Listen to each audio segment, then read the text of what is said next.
아멘. 아멘. 주의 이름으로 사랑하고 축복합니다. 하나님 말씀은 마태복음 16장 13절에서 20절입니다.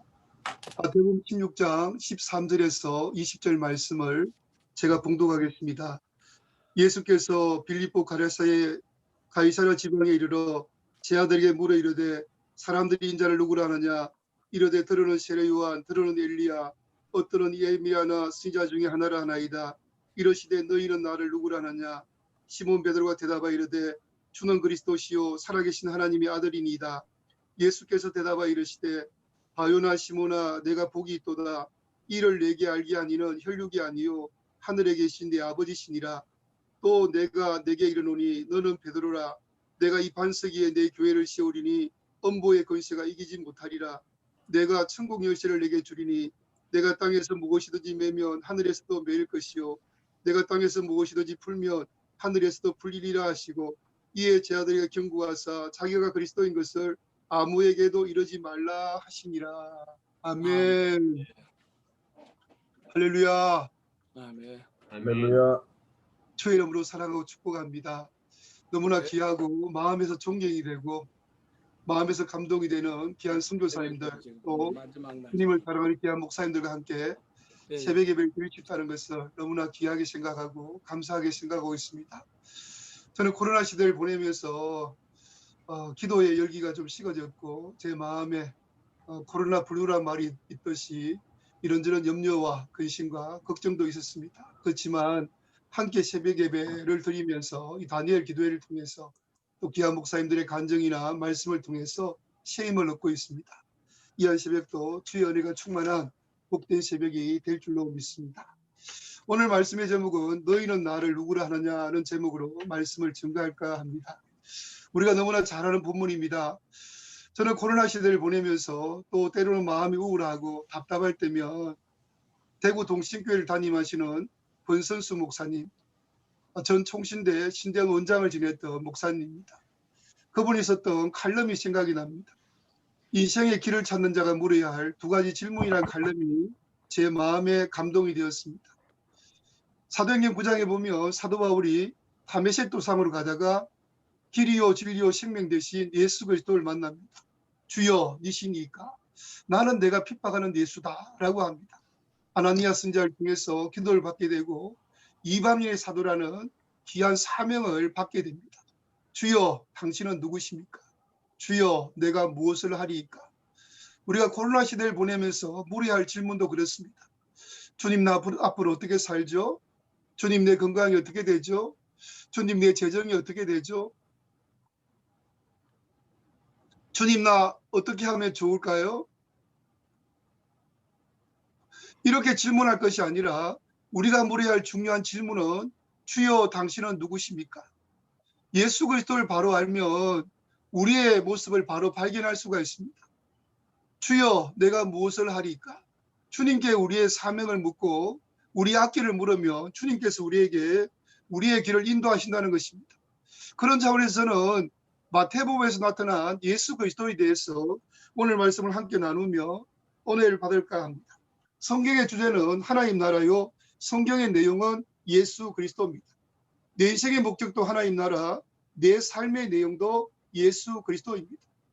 우리는 열심히 사역하고 주의를 한다고 하면서 보이지 않게 엉뚱한 것에 목말라 할 때가 많이 있습니다. 세상의 안정과 돈과 이성과 행복과 세상의 명예와 학벌과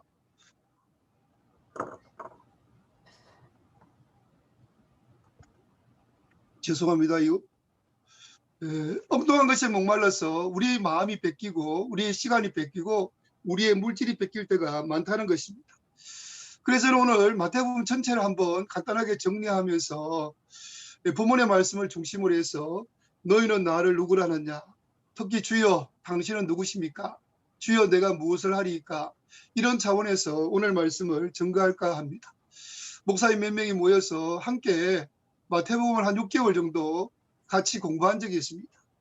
그때 우리가 섬겨야 할 하나님 나라의 복음 마태복음이라는 교재로 같이 공부를 했는데 그 내용을 정리하고 또 제 나름대로 감동을 받은 대로 하나님 말씀을 증거할까 합니다. 마태복음 1장에서 4장에 보면 왕의 정체성에 대한 내용이 소개됩니다. 유대인 독자들에게 예수 그리스도가 그들의 메시아가 되심을 증거하기 위해서 1장에서 4장에 보면 왕의 정체성을 소개합니다. 유대인들 입장에서 볼 때 예수 그리스도가 그들의 메시아 되심이 믿기가 쉽지 않았습니다. 나사렛 변방 시골에서 목수의 아들로 목수로 살아가는 예수가 메시아로 보이지 않았다는 겁니다.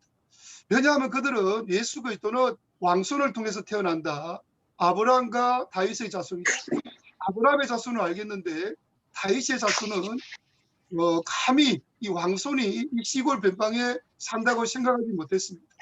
그리고 2장에 보면 4가지 지명이 나옵니다. 4가지 지명을 통해서 유대인 독자들은 메시아가 태어날 때 어떤 그 장소들이 거명이 될지가 소개되고 있습니다. 1장에 보면 아브라함과 다윗의 자손 예수 그리스도라. 예수 그리스도는 아브라함과 다윗의 자손으로 이 땅에 온다는 겁니다. 그러고 나서 예수 그리스도는 성령으로 잉태된 하나님의 아들이란 겁니다. 이스라엘 백성들에게 족보는 참으로 중요합니다. 왜냐하면 이 족보를 통해서 그 가정의 계보를 알 수가 있습니다. 자식이 뭘 하면 부모가 뭘 하는지를 알 수가 있고요. 부모가 뭘 했으면 자식이 그 일을 할 것을 알고 있습니다. 그래서 족보를 귀하게 여기는 유대인들에게 이 왕의 오심에 대해서 1장과 2장을 소개합니다. 2장에 보면 예수 그리스도가 태어날 때 베들레헴에서 태어난다. 나사렛에서 살고 있는 이 예수가 베들레헴에서 탄생했다고는 전혀 생각할 수가 없었습니다. 예수 그리스도가 태어날 때 애굽에서 내 아들을 불러내었다는 예언이 이루어져야 되는데 호시아 11장 1절의 말씀이 이루어져야 되는데 그 당시에 그 예수님께서 애굽에 갔다가 돌아왔던 그런 어떤 적이 있습니다. 애굽의 핍박을 피해서 피신했던 적이 있지요. 라마의 통곡 소리에 대해서 예언하고 있는데 유대인들은 라마의 통곡 소리가 있을 것이다. 예수 그리스도가 태어날 때 라마의 통곡 소리가 있었습니다. 이 라마는 베냐민을 낳다가 라헬이 죽은 곳이 라마요. 바벨론 포로시에 자식들이 부모하고 헤어졌던 곳이 바로 라마였습니다. 예수가 태어날 때 그 당시에 헤롯 왕이 예수 그리스도가 태어난 그 주변에 이시야의 아들을 다 죽여버려서 심한 통곡 소리가 있었습니다. 나사렛 사람이라 칭함을 받으리라. 그래서 유대인들이 예수 그리스도를 믿기 어려운 이유가 뭐였는가 하면 왕손에서 태어난다. 예수 그리스도를 보니까 왕손에서 태어난 것처럼 보이지 않습니다. 예수 그리스도가 베들레헴에서 100몇십 킬로가 떨어진 베들레헴에서 탄생하리라고는 생각하지 못합니다. 또 예수 그리스도가 우리로 말하는 미국이나 캐나다나 영국이나 외국에서 살다 온 사람은 뭔가 티가 나고 뭔가 모습이 다릅니다. 그런데 지금 그 비천한 목소리를 하고 있는 그 예수 그리스도가 그들의 메시아로 안 보였다는 겁니다. 그리고 이제 그 예수 그리스도가 나사렛 사람이라 칭함을 받으리라. 이런 예언들이 성취됐던 것을 통해서 예수 그리스도가 그들의 메시아인 것을 증거해 보이고 있습니다. 그래서 1장, 2장은 왕의 오심에 대한 내용이 나오고 3장, 4장은 왕의 대관식과 왕권 대결이 나옵니다. 메시아 대관식, 메시아 취임식. 그게 어디서 나옵니까? 마태복음 3장에 보면 세례 사건을 통해서 나옵니다. 세례받을 때 하늘 문이 열리고 하늘에서 음성이 들립니다. 이런 내 사랑아들이요 내 기뻐하는 자라. 너희는 저의 말을 들어야 할지니라. 이미 메시아로서 메시아 취임식, 메시아 대관식을 했던 것을 볼 수가 있습니다. 그리고 이제 4장에 보면 왕권 대결이 나옵니다.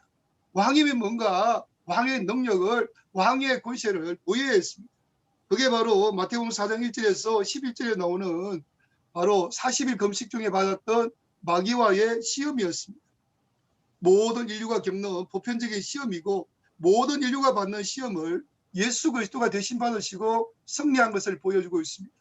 육신의 정욕과 안목의 정욕과 이생의 자랑과 우리 이생 이 땅을 살아가면서 겪을 수 있는 모든 시험을 하나님의 아들 예수 그리스도가 승리했던 그런 모습, 왕권 대결이 바로 4장의 내용입니다. 5장에서 7장에 보면 새로운 왕국의 통치 질서가 나옵니다. 특히 마태복음 5장에 보면 천국 시민의 자격이 나옵니다. 천국 시민은 팔복의 사람이 되어라. 그래서 세상 가운데 빛과 소금의 삶을 살아라. 이 산상수훈의 말씀이 너무나 귀한데 이 천국 시민의 자격에 대해서 5장은 언급하고 6장에 보면 천국 시민의 생활에 대해서 말씀합니다. 천국 시민은 외식하지 마라. 특히 외식하지 말 것 중에서 구제할 때 외식하지 말고, 기도할 때 외식하지 말고, 금식할 때 외식하지 말라. 그리고 거룩한 청지기의 삶을 살아라. 너희 보물을 하늘에 쌓아두고 영혼의 때를 위해 살아라. 그것이 바로 천국 시민의 생활입니다. 우리가 믿음 안에서 구제하는 거, 믿음 안에서 기도하는 거, 또 믿음 안에서 우리가 금식하는 거 너무나 중요합니다. 그리고 천국 시민의 생활은 거룩한 청지기의 삶을 사는 게 너무나 중요하죠.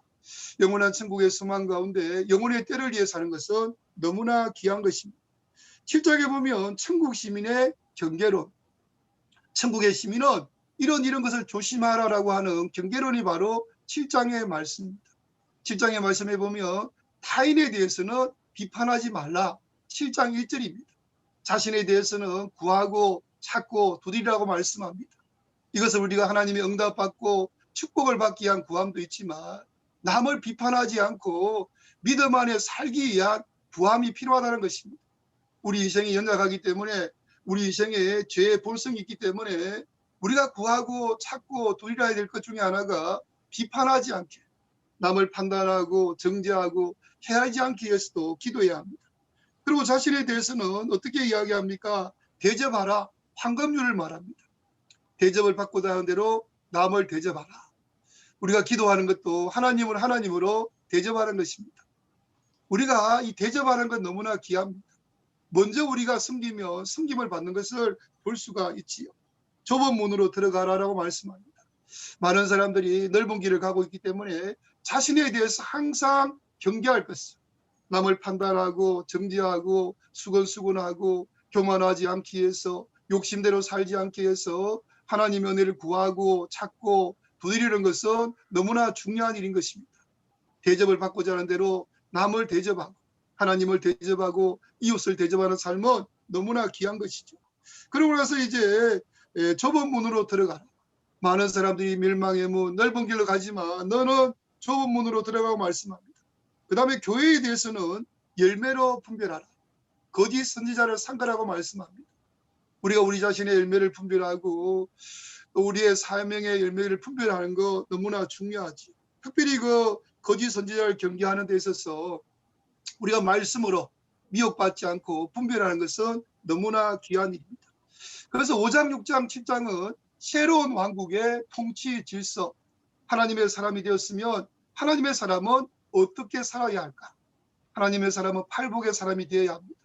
세상 어떤 것에 목말라 하지 않고 예수 그리스도에게 목말라 하고 예수 그리스도로 갈급해야 하고 하나님 말씀으로 갈급해야 하면서 심령이 가난한 자가 되고 애통하는 자가 되고 온유한 자가 되고 의에 줄이고 마른 자가 되고 긍휼히 기는 자가 되고 마음이 청결한 자가 되고 화평케 하는 자가 되고 어를 위하여 핍박을 받을 때 기뻐하고 즐거워하는 삶을 살면서 우리가 세상 가운데 빛과 소금의 삶을 사는 것은 너무나 중요한 일입니다. 그리고 우리가 천국 시민의 생활, 외식하지 않는 삶, 호람대오의 삶을 사는 것은 너무나 중요한 일입니다. 그래서 우리가 기도와 구제와 금식과 사람에게 보이기 위한 우리의 삶이 아니라 하나님 앞에 외식하지 않는 우리의 삶이 너무나 중요하다는 것입니다. 그리고 우리가 중요한 것은 또 7장의 끝절에 보면 뭡니까? 하나님 말씀을 듣고 행하는 자는 반석 위에 집을 짓는 자요. 행치 않는 자는 모래 위에 집을 짓는 자다라고 말씀합니다. 8장에서 10장이 중요합니다. 이제 예수 그리스도가 왕이면 왕이 그 권세를 드러내는 것이 바로 8장에서 10장의 내용입니다. 먼저 왕의 권세에 질병을 정복하는 능력이 있습니다. 나병 환자와 백부장 하인의 중풍병, 베드로의 장모의 열병을 치유합니다. 두 맹인을 치유합니다. 예수 그리스도의 사역 중에서 3분의 2 정도가 치유 사역이었습니다. 치유 사역의 핵심이 뭡니까? 예수 그리스도가 메시아다. 예수 그리스도가 왕이다. 예수 그리스도가 바로 구원의 주님이라는 것을 증거하는 표적인 것을 볼 수가 있습니다. 특히 소경을 치유하는 것은 바로 메시아 표적이었습니다. 이사야 35장 5절에서 6절에 보면 메시아가 오면 메시아가 소경의 눈을 뜨게 할 것이요. 대표적인 표적이 바로 메시아 표적, 소경이 눈을 뜨는 것입니다. 마태복음 9장에 보면 두 맹인을 치유하는 그런 장면이 나오고 듣지 못한 자가 듣게 되는 벙어리를 치유할 때는 귀신을 쫓아내심으로 벙어리를 치유하는 사건이 나옵니다. 질병을 정복하는 예수 그리스도입니다. 두 번째는 예수 그리스도는 자연을 통치하는 능력이 있습니다. 풍랑을 잔잔케 합니다. 풍랑을 잔잔케 한다는 것은 유대인들 입장에서는 어마무시한 일이었습니다. 왜냐하면 유대인들의 관념은 우리나라는 이 바다에 신이 있다, 용왕 신이 있다고 하는 것처럼 유대인들도 그런 관념이 있습니다. 바다를 정복하는 신은 사탄 마귀요. 그래서 이 바다의 신을, 이 바다를 정복하는 신은 바로 여호와다. 그래서 예수 그리스도가 단지 이 자연 만물을 다스렸다 그런 차원이 아니라 예수 그리스도가 바로 살아계신 하나님인 것을 전개했던 것이 바로 풍랑을 잔잔케 하는 사건이었습니다. 풍랑을 잔잔케 할 때, 또 두 맹인을 치유할 때 유대인들이 심히 두려워하고 떨었던 이유가 뭔가 하면, 유대인들의 고정관념에는 소경이 눈을 뜨면 또 이 풍랑을 잠잠케 하는 이 바다의 신을 정복하는 예수 그리스도가 무리로 걸었던 것도 그런 의미가 있습니다. 이 바다의 신을 정복하고 다스리는 어떤 그런 의미도 있는 것을 볼 수가 있습니다. 사단을 정복하는 능력이 예수 그리스도에게 있습니다. 또 예수 그리스도에게는 이 사단을 지배하는 능력이 뭡니까? 가다라 지방에 축사 사역이 나오고 영적인 세계를 통치한다는 것입니다. 오늘 많은 사람들이 우울증과 공황장애를 앓고 있습니다. 하나님께서 인간을 만들 때 흙으로 만드시고 하나님의 생명을 불어넣어서 사람이 되게 했습니다. 하나님의 생명, 이 하나님의 생명이 말라버리면, 하나님의 생명이 없어져 버리면 우리 인간이 공고해지고 답답해지고 건조해지고 마음이 허전해지고 그런 것을 볼 수가 있습니다. 사단을 정복하는 능력이 예수 그리스도에게 있습니다. 네 번째는 죄를 사하는 능력이 예수 그리스도에게 있습니다. 중풍병자를 치유하면서 내 죄사함을 받았느니라. 이 죄사함과 질병치유와 상관관계도 있는 것을 볼 수가 있지요. 그렇다고 해서 모든 질병이 다 죄로 인해서 오는 것은 아니지만 이 죄와 질병과의 상관관계도 분명히 있는 것을 볼 수가 있습니다. 중풍병자가 다시는 더 심한 것이 생기지 않도록 다시는 죄를 범치 말라, 이런 말씀도 하신 것을 볼 수가 있습니다. 그렇다고 해서 모든 질병이 다 죄로 인해서 오는 것은 아니고, 우리가 부주의해서 감기 들릴 수도 있고, 또 우리가 음식을 잘못 먹어서 배탈이 날 수도 있고, 그런 부분도 분명히 있습니다. 또 죽음을 이기는 능력이 예수 그리스도에게 있습니다. 죽은 소녀를 살리고 헐류증 여인을 치유합니다. 예수 그리스도의 5대 권세, 왕이면 왕의 권세를 드러내야 합니다. 왕의 권세가 뭡니까? 바로 이 질병을 정복하는 능력이 예수 그리스도에게 있고, 자연을 정복하는 능력이 예수 그리스도에게 있습니다. 또 사단을 정복하는 영적인 세계를 통치하는 능력이 바로 예수 그리스도에게 있습니다. 죄를 사하는 능력이 예수 그리스도에게 있습니다. 죽음을 이기는 능력이 예수 그리스도에게 있습니다. 우리가 예수 그리스도를 믿는다 하면서도 이런 그 예수 그리스도의 그 능력을 드러내음을 온전히 믿지 못하는 경우가 많이 있습니다. 질병의 문제로 염려하면서도 주님께 맡기지 않는 경우가 있습니다. 우리가 살아가는 삶 속에서 이 하나님의 통치와 하나님의 섭리를 인정하지 않을 때도 많이 있습니다. 영적인 세계를 인정하지 않고 영적인 세계의 밥으로 살아가는 사람도 많은 것을 볼 수가 있습니다. 죄 문제, 이 죄 사함의 은총이 예수 그리스도에게만 있는 것을 볼 수가 있습니다. 죽음을 이기는 능력, 우리가 믿음 안에서 사도 바울처럼 빌립보서 1장에 보면 사나 죽으나 내 몸에서 예수 그리스도가 존귀하게 되기를 원한다. 사도 바울에게는 죽음이 문제가 아니었습니다. 죽으면 천국이요, 살면 하나님의 영광인 것입니다. 그래서 우리가 믿음 안에서 코로나를 조심하고 방역을 조심하는 거 중요합니다만, 우리가 죽음을 두려워할 필요가 없습니다. 예수 안에 죽는 죽음은 주님 품에 안기는 것입니다. 살면 주님의 영광, 죽으면 영원한 주님의 품, 그게 바로 우리 믿음의 삶의 능력인 것을 볼 수가 있지. 그럼 이런 그 예수 그리스도가 5대 권세를 드러내면 뭔가 사람들이 환영하고, 야, 메시아가 오셨다, 할렐루야라고 하면서 찬양하고 영광 돌리지 않습니다. 11장에서 13장에 보면 왕에 대한 순환이 나옵니다. 왕에 대한 반역이 나옵니다. 세리요한의 질문과 예수님의 답변이 나오고요. 안식일과 축사와 표적의 논쟁이 나옵니다. 천국의 이 천국의 7가지 비유가 13장에 나오는 것을 볼 수가 있습니다.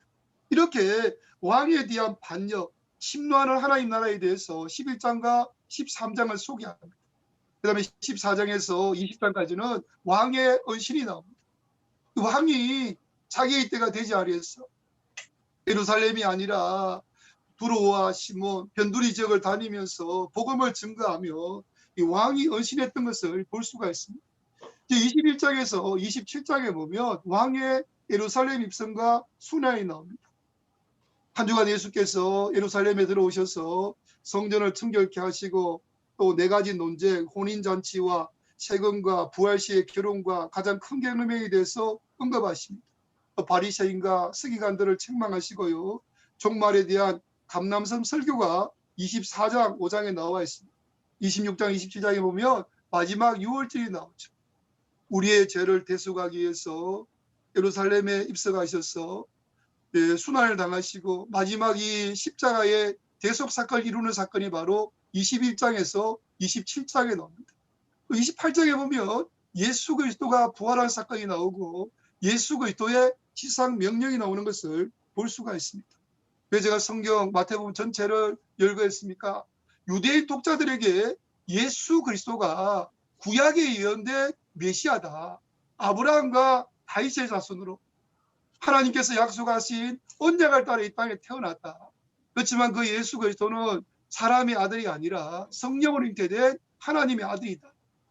예수 그리스도의 신성과 인성에 대해서 1장을 소개합니다.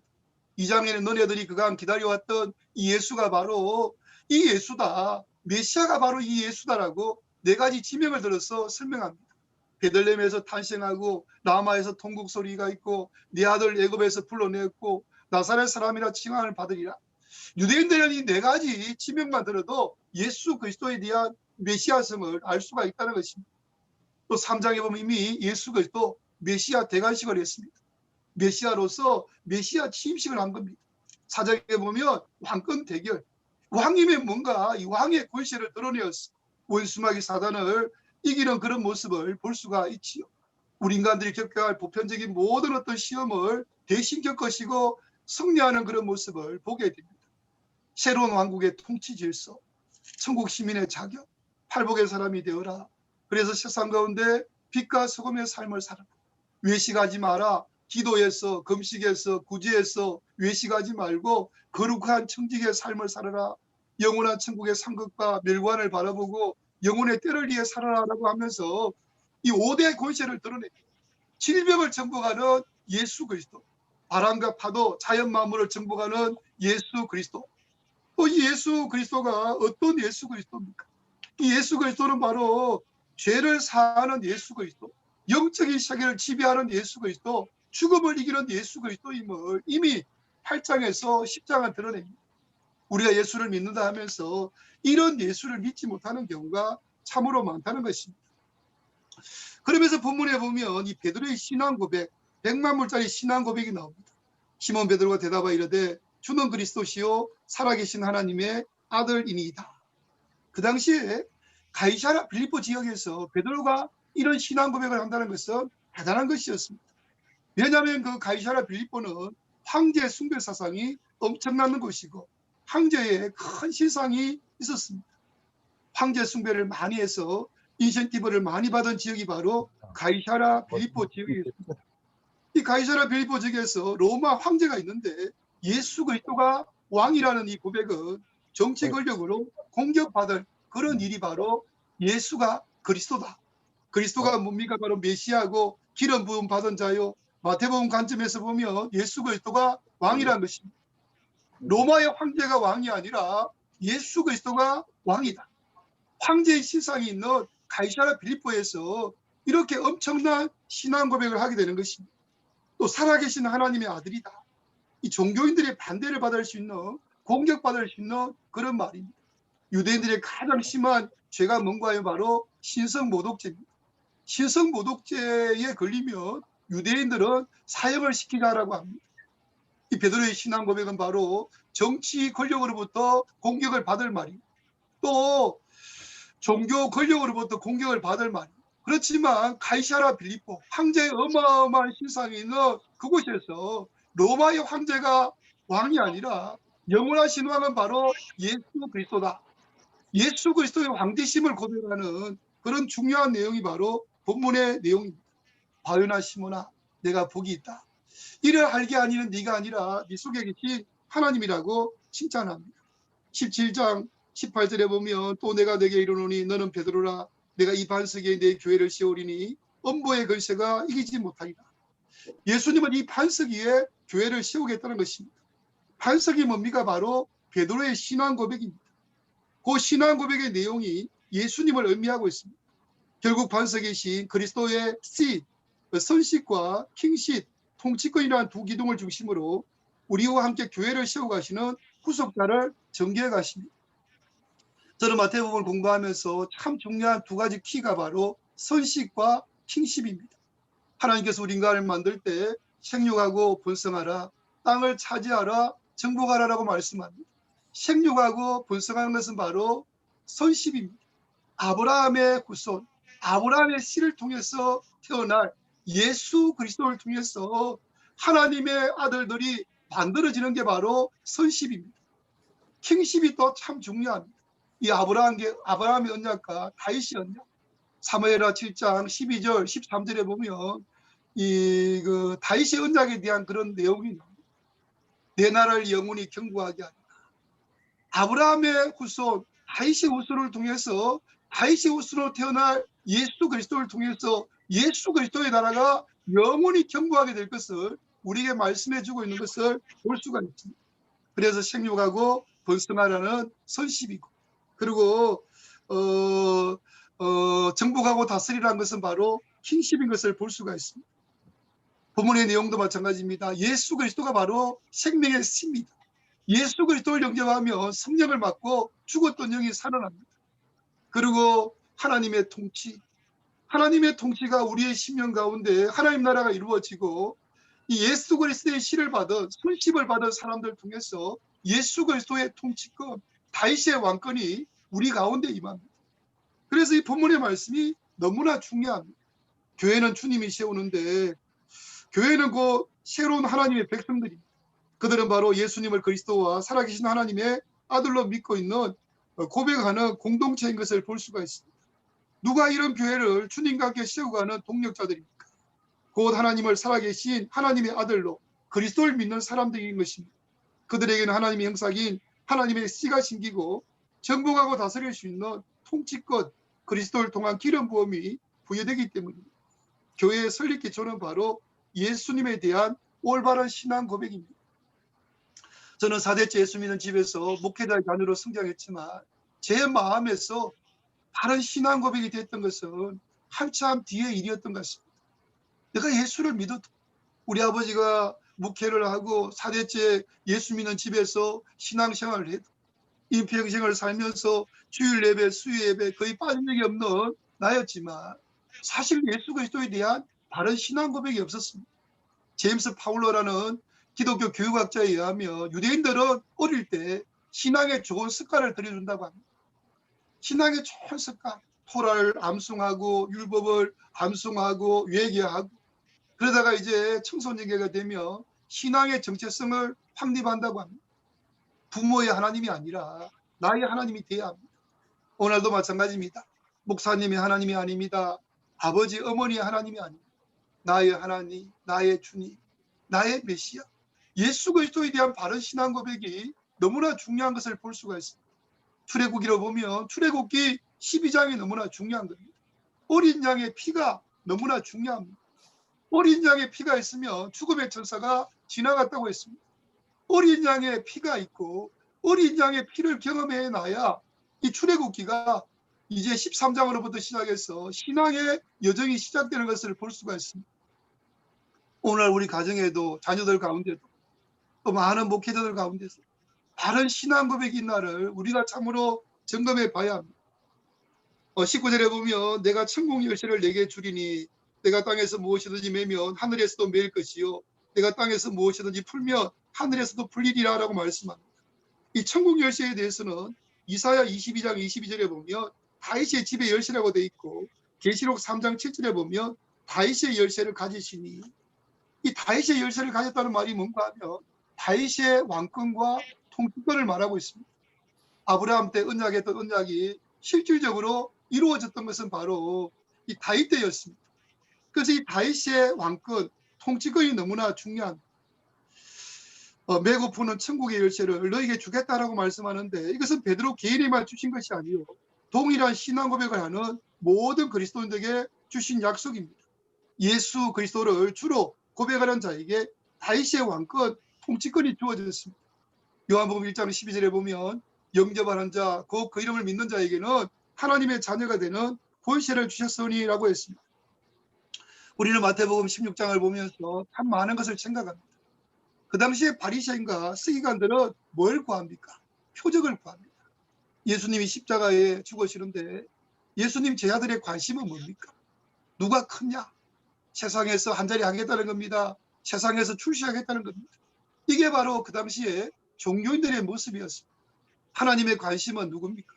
하나님의 관심은 바로 예수 그리스도입니다. 예수 그리스도의 관심은 어떻습니까? 예수 그리스도의 관심은 세상에서 왕이 되고 유명해지고 드러나는 것이 아니었습니다. 예수 그리스도의 관심은 바로 십자가에 보였습니다. 마태복음 16장 24절에 보면 이에 예수께서 제자들에게 이르시되 누구든지 나를 따라오려거든 자기를 부인하고 자기 십자가를 지고 나를 따를 것이니라. 우리가 참으로 마태복음 16장에 나오듯이 우리의 관심이 목회하면서 세상에서 출세하고 세상에서 성공하고 세상에서 잘 먹고 잘 살고 주님으로 목말라 하는 것이 아니라 학벌에 목말라 하고 명예에 목말라 하고 세상적인 출세에 목말라 하고 세상 사람들이 살아가는 삶의 방식을 따라 우리가 마음이 쏟아지고 기웃거리는 경우가 참으로 많은 것입니다. 우리가 가야 할 길은 바로 십자가의 길입니다. 자기를 부인하고 자기 십자가를 지고 날마다 주님을 쫓아가는 것이 바로 주의 종의 길이요 선교사의 길이요 목회자의 길인 것을 볼 수가 있습니다. 자기 본이란 하나님께 자기의 뜻과 감정과 그리고 영혼까지 바치라는 의미입니다. 자신의 행복을 최고의 목적으로 추구하지 말고 오히려 모든 것 심지어 목숨까지라도 기꺼이 드려야 한다는 말입니다. 오늘 말씀을 통해서 중요한 어떤 그런 핵심적인 본문의 주제는 그렇습니다. 주님은 그리스도시요 나의 영원하신 왕이란 것입니다. 같이 한번 따라 볼까요? 주님은 그리스도시요 주님은 그리스도시요 나의 영원하신 왕입니다. 나의 영원하신 왕입니다. 주님은 그리스도시요. 다시 한번 따라합니다. 주님은 그리스도시요 주님은 그리스도시요 살아계신 나의 영원한 왕이십니다. 나의 영원한 왕이십니다. 참으로 우리에게 이런 고백이 있어야 된다는 것입니다.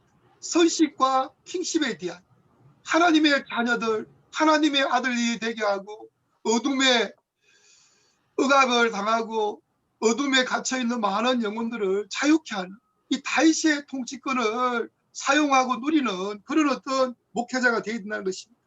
제가 서두에서 인생의 길을 찾는 자가 물어야 할 두 가지 질문에 대해서 말씀드렸습니다. 주여, 당신은 누구십니까? 우리가 참으로 이 마태복음을 보면서 예수 그리스도가 누군지를 더 깊이 있게 알고 예수 그리스도가 누군지를 알면 내가 누군지를 알게 됩니다. 그래서 우리가 코로나 시대를 보내면서 염려가 되고 걱정이 되고 또 이런저런 그 마음에 불안이 있고 두려움이 있는 것은 사실입니다. 그렇지만 우리가 물어야 할 질문은 주여 당신은 누구십니까? 예수 그리스도에 대해서 목말라 예수 그리스도에 대해서 배고파 더 예수 그리스도를 알고 싶어하는 갈급한 마음이 우리 가운데 필요한 것입니다. 그래서 이런 다니엘 기도를 통해서 우리가 은혜를 나누고 있지만 또 특별히 내일부터 3일 동안은 제가 마음에서 존경이 되고 너무나 멘토로 삼고 싶은 우리 배한호 목사님이나 박진구 목사님께서 또 강사로 말씀을 전가하지 않습니까? 이런 강사님을 통해서 우리가 묻고 우리가 기도해야 될 내용이 뭡니까? 내 삶이 어떻게 하면 형통해집니까? 내가 어떻게 하면 질병에서 치유받습니까? 내가 어떻게 하면 재정적인 문제가 해결됩니까? 그런 질문도 중요하지만 주여 당신은 누구십니까? 주의 종들을 통해서 당신이 누군지를 더 잘 알기를 원합니다. 이런 질문을 드려야 합니다. 첫 번째 질문에 대한 답이 뭡니까? 주님은 그리스도시요 나의 영원하신 왕이란 겁니다. 우리는 주님을 때로는 내 삶의 도깨비 방망이 정도로 생각할 때가 많습니다. 내 삶의 필요를 채워주시고 나를 도와주는 조력자로 생각할 때가 많습니다. 때로는 내 삶의 방편으로 생각하며 목회가 하나의 직업으로 생각하는 경우도 있습니다. 어떤 사람은 단지 주님은 그냥 나를 이루어하고 내 마음에 평안을 주는 분이다, 그렇게만 생각하는 분도 있습니다. 그렇지 않습니다. 주님은 그리스도시요 살아계신 하나님의 아들이시요 나의 영원하신 왕이시니, 이번에 한국에서는 오륜교회와 함께 다니엘 기도회를 했습니다. 저도 이 20일을 하면서 밤마다 8시부터 10시까지는 오륜교회와 함께하는 다니엘 기도회를 하고, 한 7시 좀 넘으면 교회 나가서 준비 기도하고, 또 예배를 마치면 10시 반, 11시까지 정리하고 집에 들어왔습니다. 새벽 6시에는 또 우리 교인들하고 하는 밴드 라이브 새벽 기도를 인도했습니다. 그러고 나서 7시부터는 또 우리 이렇게 세계선교 전략연구소, 너무나 우리 귀하고 또 이렇게 귀한 사역 감당하는 윤상호 소장님과 윤태석 사무총장님, 조정아 목사님과 임원들과 또 많은 목사님들 계십니다. 저는 이렇게 귀한 목사님들 만난 것을 너무나 감사하고 너무나 하나님께 감사를 드리고 있습니다. 이번에 강사 중에서 임종원 목사님이라고 천안 명문 그리스도 교회에 담임 목사님이 나오셔서 간증을 했습니다. 이분은 무속인들 전도하는 그런 일을 했습니다. 교회가 부흥되지 않고 개척하면서 힘들다가 무속인들에 대한 긍휼한 마음이 들게 되고, 무속인들 어떤 사람은 5년, 7년 찾아가서 전도하면서 엄청나게 많은 무속인들을 전도했던 사람입니다. 그분의 간증 중에서 참 특이한 것은, 이 무속인들이 자기가 무속인이 되고 싶어 무속인이 되는 게 아니라 이 내림으로 무속인이 되는 경우가 많다고 합니다. 자기들도 무속인을 싫어한대요. 그러면서 어쩔 수 없이 이 무속인이 되어서 살아가는 그들의 긍휼한 마음을 눈물을 흘리며 기도하는 가운데, 참으로 중요한 것은 예수가 그리스도다, 예수가 살아계신 하나님의 아들이다, 이 고백이 나오면 어둠이 떠나가고 원수마귀가 떠나가고 귀신이 떠나간대요. 예수가 그리스도이심을 아는 게 너무나 중요하다는 이야기를 들으면서 은혜를 받았습니다. 창세기 3장 15절에 보면 내가 너로 여자와 원수가 되게 하고 내 후손도 여자의 후손과 원수가 되게 하리니 여자의 후손은 내 머리를 상하게 할 것이요 너는 그의 발꿈치를 상하게 할 것이라 라고 말씀합니다. 아담의 타락 이후에 이 땅에는 영적인 전쟁이 선포되었습니다. 우리가 영적인 전쟁터에서 살아가는데 우리 힘으로 우리 능력으로 이길 수가 없다는 것입니다. 우리에게는 예수 그리스도의 이름이 필요하고 예수 그리스도의 능력이 필요합니다.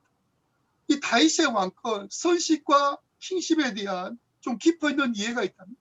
예수 그리스도의 5대 권세, 십자가에 죽으시고 부활하셔서 사망 권세 깨뜨리신 예수 그리스도의 권세가 참으로 내 마음이 믿어지고 내 마음에 이 말씀이 임하게 되면 우리의 삶에 놀라운 역사가 일어납니다. 에베소 2장 1절에서 3절에 보면 예수 믿기 전에 우리의 상태를 어떻게 이야기합니까? 영적으로 죽어 있었습니다. 하나님을 하나님으로 알지 못했던 그런 자였습니다. 공중같이 잡은 원수마귀를 쫓아 육신의 정욕을 쫓아 살아가던 우리였습니다. 본질상 진노의 자녀였습니다. 오늘날도 예수 그리스도를 바로 알지 못하고 영이 살아나지 못해서 영이 죽어서 하나님을 하나님으로 예비하지 않고 반응하지 못하는 사람이 너무나 많이 있습니다.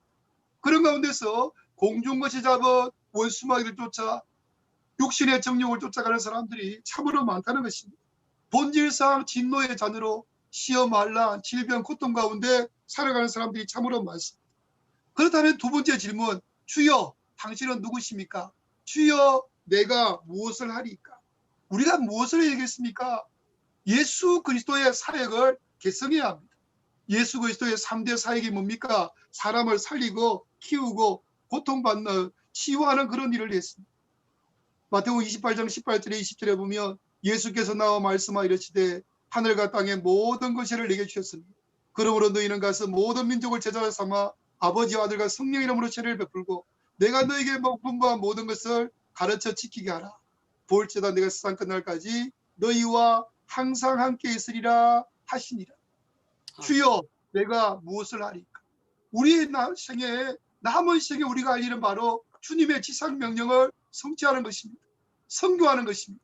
선교는 지엄하신 왕의 명령이요 엄명입니다. 가서 모든 민족을 제자 삼기 위해서는 성령의 권능을 받아야 합니다.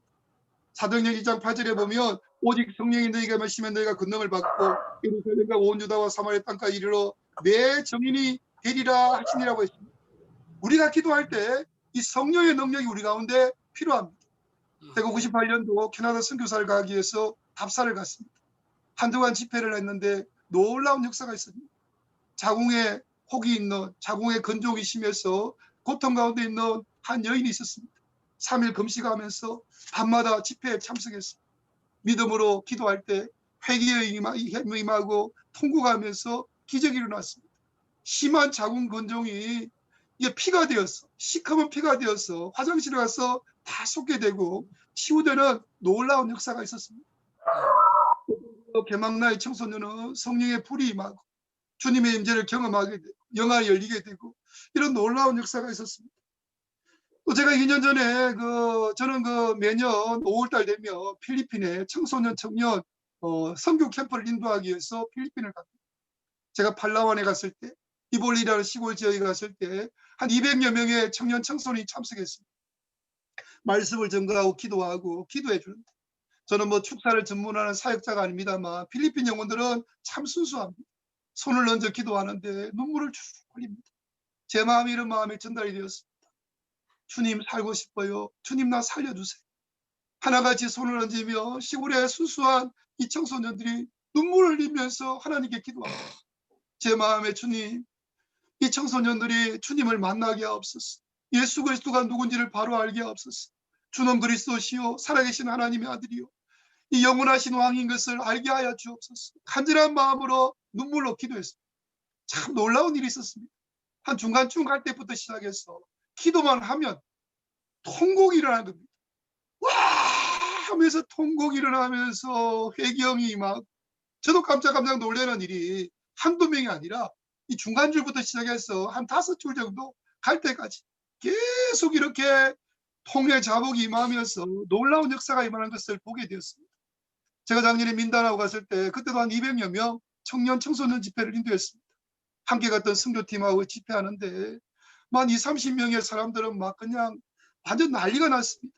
불이 임하면서 떼굴떼굴 굴면서 회개에 임하고 이런 놀라운 역사가 있는 선교지 현장을 보면서 참 감사한 마음이 들면서도 참 제 모습을 돌아보게 되었고 우리 한국 교계의 모습을 돌아보게 되었습니다. 오늘 말씀의 내용은 그렇습니다. 인생의 길을 찾는 자가 물어야 할 2가지 질문이었습니다. 그런 중에서 주님은 누구십니까? 주여 당신은 누구십니까? 주여 내가 무엇을 하리까? 주는 그리스도시요 살아계신 하나님이면서 영원하신 나의 왕이십니다. 주님을 왕으로 모신다면 주여 내가 무엇을 하리까? 왕의 지상명령, 왕의 마지막 유언적인 명령, 지상명령의 사역을 감당하며 살아가는 우리가 되어야 합니다. 근데 우리가 참으로 주의 종으로 살아가면서도 예수 그리스도에 대한 관심보다는 세상의 관심을 가질 때가 많습니다. 예수 그리스도로 목말라 하고 예수 그리스도로 갈급해서 예수 그리스도를 통해서 나를 발견하고 이 선식과 킹식 가서 복음을 전국해서 많은 사람들이 하나님의 아들들이 되게 하고 원수막의 밥으로 살아가는 것이 아니라 다윗의 왕권을 그들의 삶 가운데도 누리며 살아가게 하고 우리 목회자들도 이 다윗의 왕권 통치권이 우리 가운데 있습니다. 예수 그리스도로 기도하고 예수 그리스도로 명령하면 어둠이 물러가고 시험 하나이 떠나가고 질병 고통이 치유됩니다. 우리의 마음이 치유되고 회복됩니다. 이런 놀라운 역사가 내일부터 있는 부흥성회를 통해서 또 더 크게 체험하고 하나님의 놀라운 역사를 경험할 수 있기를 주님의 이름으로 축복합니다. 우리 한번 말씀을 한번 기도하겠습니다. 주여 당신은 누구십니까? 주여 내가 무엇을 하리까? 다메섹 도상에서 사도 바울이 주님께 질문하며 주님을 만나는 장면입니다. 과연 내 마음에는 예수 그리스도가 누구라고 내 마음 중심에서 고백을 하고 있습니까? 우리의 신앙 고백을 다시 한번 돌아보면서 주님은 그리스도시요 주님은 살아계신 하나님의 아들이요 주님은 나의 영원하신 왕이라는 신앙 고백을 다시 한번 할 수 있기를 주님의 이름으로 축복합니다. 주여 내가 무엇을 하리까? 우리의 남은 생에 예수와 복음을 위해 살아야 합니다. 삶이 힘들고 환경이 답답하고 어려워도 우리는 왕의 음명 주님의 지상명령을 수행하는 자입니다. 세계 곳곳에서 사역하는 귀한 선교사님들 주님 함께하여 주시고 사역지에서 이 말씀을 붙들고 승리할 수 있도록 도와달라고 우리 한 55분까지 합심해서 간절히 한번 주여 삼창하시고 간절히 기도하겠습니다. 주여!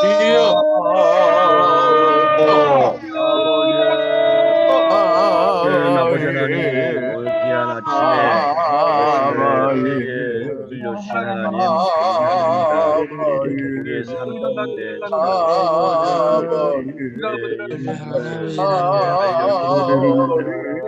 알며 다시 우리 하나님을 아는 것이 영생이라 말씀하신 우리 하나님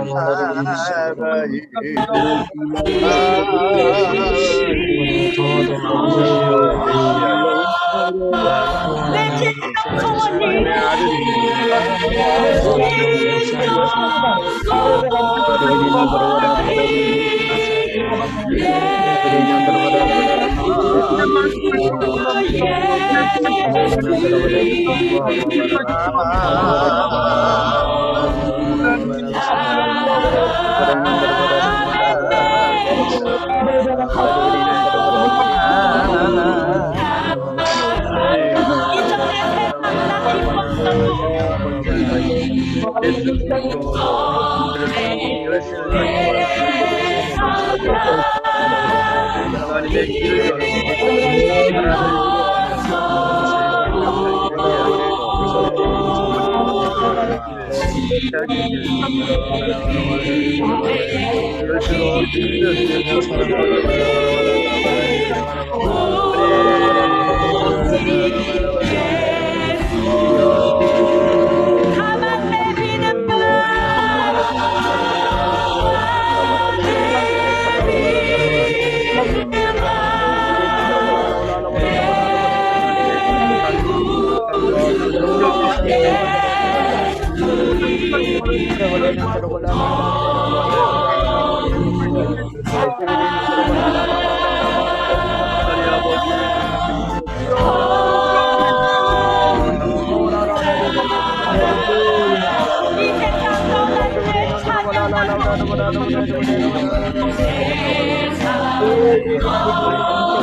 놀라운 신비를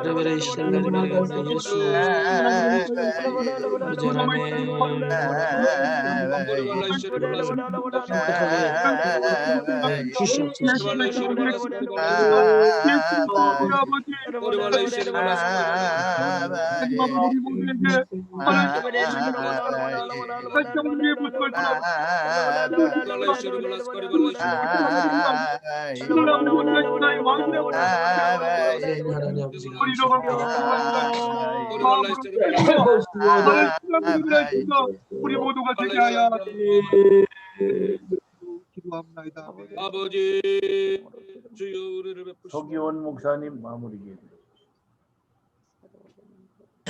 살아계신 하나님 아버지 은혜를 감사를 드립니다.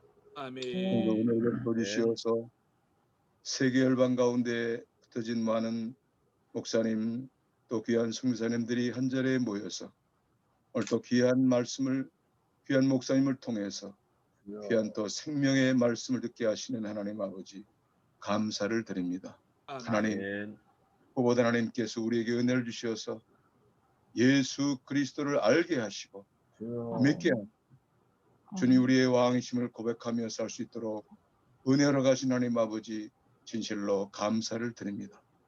더 우리가 주님을 깊이 알기를 원합니다. 더욱더 왕이신 주님을 바로 숨기며 그의 능력 가운데 주님을 증거하는 저희들이 되게 해 주옵소서. 그동안 하나님 아버지 왕 되신 주님을 중심하지 못한 삶이 많이 싸우니 우리의 심령 가운데 사역 가운데 모든 부분 가운데 왕 되신 주님을 바로 섬기지 못했던 모든 죄악들을 회개하오며 우리를 새롭게 해 주옵소서.